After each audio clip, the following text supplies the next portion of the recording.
Podcast time, baby. Featuring Erin Stoll. Part 1.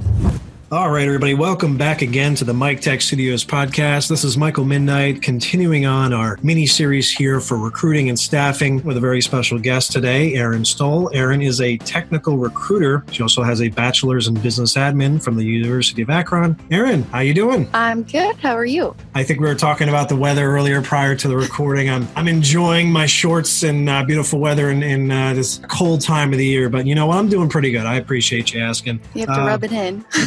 You know what? I do. I'm that type of person that when it is, 12 degrees out, I'm 35 here and freezing cold. So thanks for that. I'm sorry.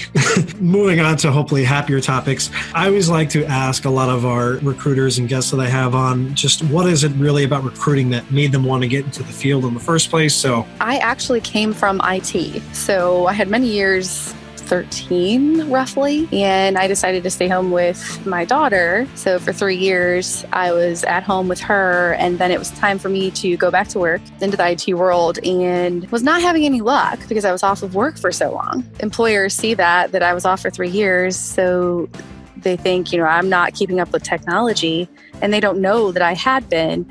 So I kind of had a rough time there getting back into the workplace after being off for so long. I actually came across a recruiting company called iFuse Solutions and was working with them to try to get back to work. And the recruiter that I was working with was absolutely amazing. And I had bad experiences previous to that with other recruiting agencies. Just something about... Not you. Yeah. Yeah, I had some pretty interesting experiences before I found iFuse, but the recruiter that I was working with was absolutely incredible, trying to get me back to work. She finally said to me one day, "Have you ever thought about IT recruiting? You have such a bubbly personality. You seem to like to network. You really seem like you'd be really good at this because you know how to talk to IT people since you have the IT background. Have you ever thought about it?" So that's kind of how I fell into it. Networking alone is probably one of my most favorite things about recruiting, and that's kind of what drew me to it, and the rest is history. So, I absolutely love it, and I'm very passionate about it. I'm passionate about helping people really want to be a part of their success. So that's another thing that kind of drew me to recruiting. A lot of the people that I do have on this series with the podcast, they're not necessarily superstars that you would see in a movie somewhere or crazy amount of fame to them. What they are best at, and you can, once you get a chance to actually talk to them, you can just feel the energy about them that they do want to make a difference and want to change. And that's just really cool. I mean, that's one of the reasons why I did reach out to you as well. The interesting thing, though, about switching industries and being out, for so long as you had, actually is a good point to bring up, which leads me into my next question. With your background changing as it has, going from previous other industries to what you do now, recruiting, and being out of work for an extended period of time, what can you maybe mention that helps you while you were switching over professions, or what you did gain or what you did learn from having to go through those transitions to be where you are now? That's a really good question. Being out of the workforce for so long, it is important to continue and further your education,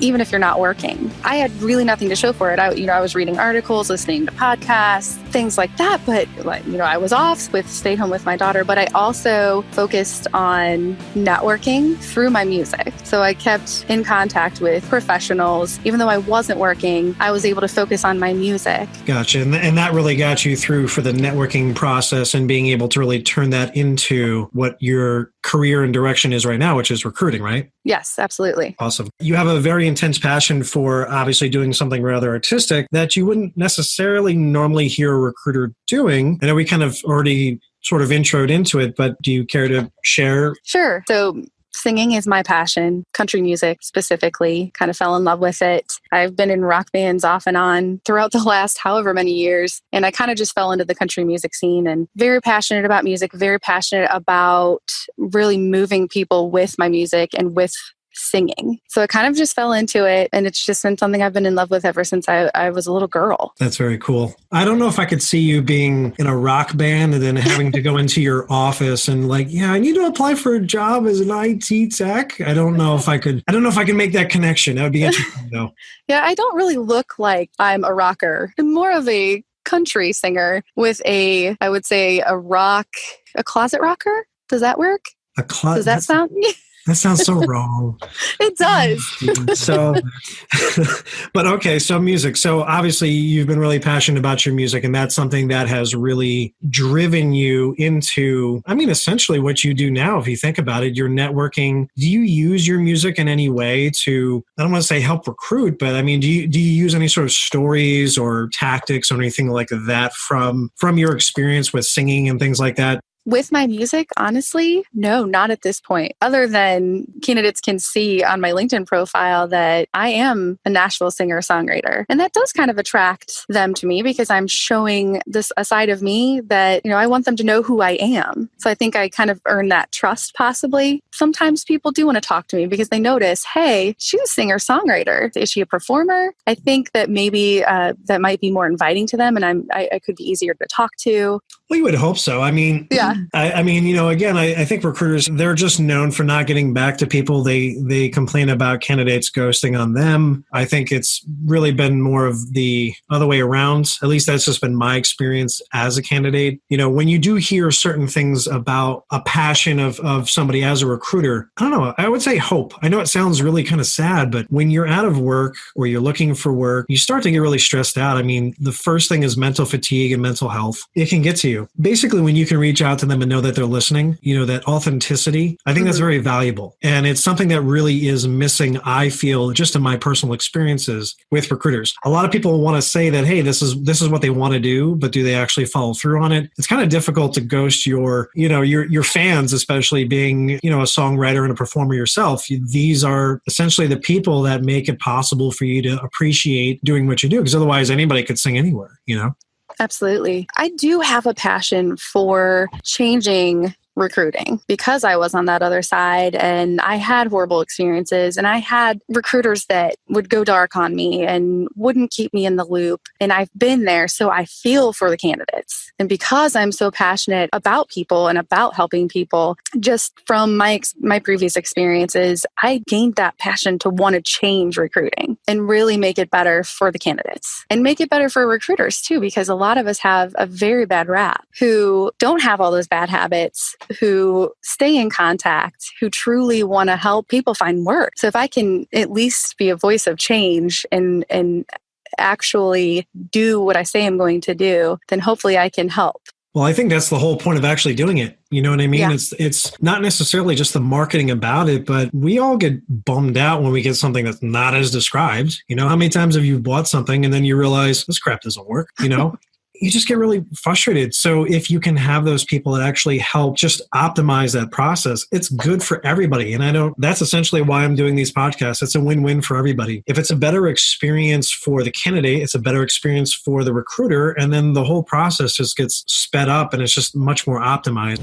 It's really awesome just to hear how passionate some people can be about their jobs and how they really just don't take it for granted. I really do appreciate Erin being a guest on the podcast, and we're very much looking forward to her part 2 next week. Bonus. Anyone who is listening to the podcast and is interested or in need of a position or IT help or placement that Erin is available for with iFuse Solutions, we've actually set up a special raffle of sorts for listeners of the podcast. So here's how it works.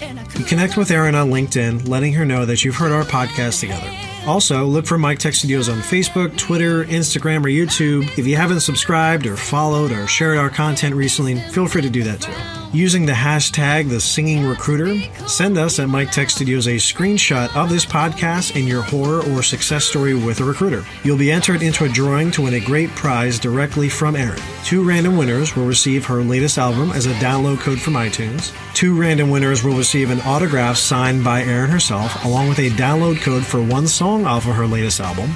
And an even luckier winner as a grand prize of sorts will get both an autograph as well as Erin's latest album unfinished. Have your own recruiter candidate story that you want to share with us? If you're listening on YouTube, comment below. If you're listening on iTunes, Google Play, SoundCloud, or your podcast app of choice, feel free to email your experience to go@miketech.tv. You can also find our full conversation of this episode on YouTube at youtube.com/Mike Tech Studios. That's MIKTEK Studios. Thanks for checking out this episode, and feel free to like, subscribe, and share our content. Now, if you could all excuse me, I have a plane to catch. I have a country concert to go attend and an artist to go support. Thanks for tuning in, guys. This is Michael Midnight signing off.